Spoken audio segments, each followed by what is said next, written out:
Today our discussion is going to be centered around the middle colonies. When we're looking at this map here, the middle colonies are going to be outlined in red, as you can see right here. Okay, these colonies included New York, Pennsylvania, New Jersey, and Delaware. The middle colonies started with New York, and New York was actually called New Netherland because it started as a Dutch colony to begin with. But eventually England took over New York in 1664, and they named it New York after James, and he was actually titled the Duke of York, and he was also the owner of this colony. Now James, the Duke of York, wanted this colony to be a big money-making business. Therefore, he issued his own laws, he issued his own taxes in order for him to make the money. The colonists at this time, there was a great struggle because obviously they wanted to make their own laws. They didn't want to be governed by one person. That's kind of the reason they left England in the first place, is they didn't want to be ruled by the king, and they were seeing the same thing in New York at this time. Another large part of the middle colonies was Pennsylvania, and this was created in 1681. The founder of Pennsylvania was William Penn, hence the name Pennsylvania, and he was Quaker. This land was given to him by King Charles of England, and the Quakers, they were persecuted in England as well as the colonies, and William Penn wanted to create an area that not only Quakers were welcomed, but other faiths as well. The Quakers, they were a form of Christianity, and they believed in the equality of men and women, which was a very controversial belief during this time.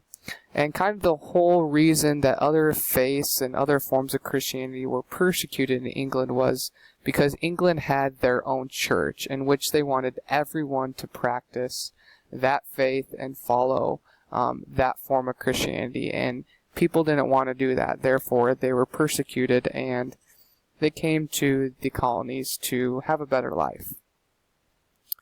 Like I said, William Penn really wanted this area of Pennsylvania to be open to all beliefs and religions, and he advertised this a lot in England, and that's how he got people to come and live in his colony.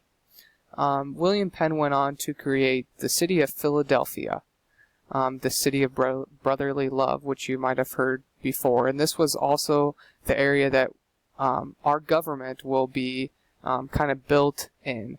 And it's going to be a really important area as we move forward in U.S. history. William Penn also bought the area of Delaware, which was a part of the middle colonies, from the Duke of York in 1682. It wasn't called Delaware from the start, though. It actually remained a part of Pennsylvania until 1776. Overall, the settlers of the middle colonies included Europeans that were seeking new lives, freedom, and equality. Essentially, they didn't want to be a part of the mainland of England anymore, and they were also seeking, once again, profit. They were seeking money and new opportunities in that realm.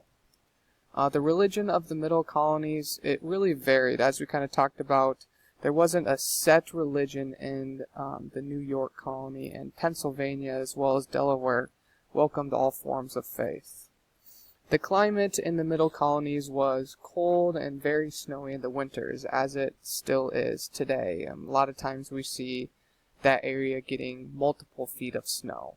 And then the summers are hot and humid. The geography of the middle colonies included many rivers, forests, fertile soil for farming, and rolling hills. So it's not very mountainous. The economy of the middle colonies included jobs such as farming, trading with the access to the oceans, lumbering, shipbuilding, fur trapping, as well as slave trading. We have to remember that slaves were a major part of really the beginning of the United States, and in the colonies there were slaves.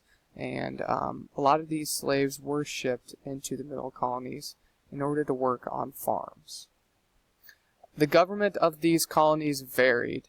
In New York, this was kind of more of an English-run colony, and the British actually appointed governors, and the citizens had a hard time governing themselves. But in Pennsylvania, this was more kind of a self-governing area, and they had more freedom to kind of do what they wanted to.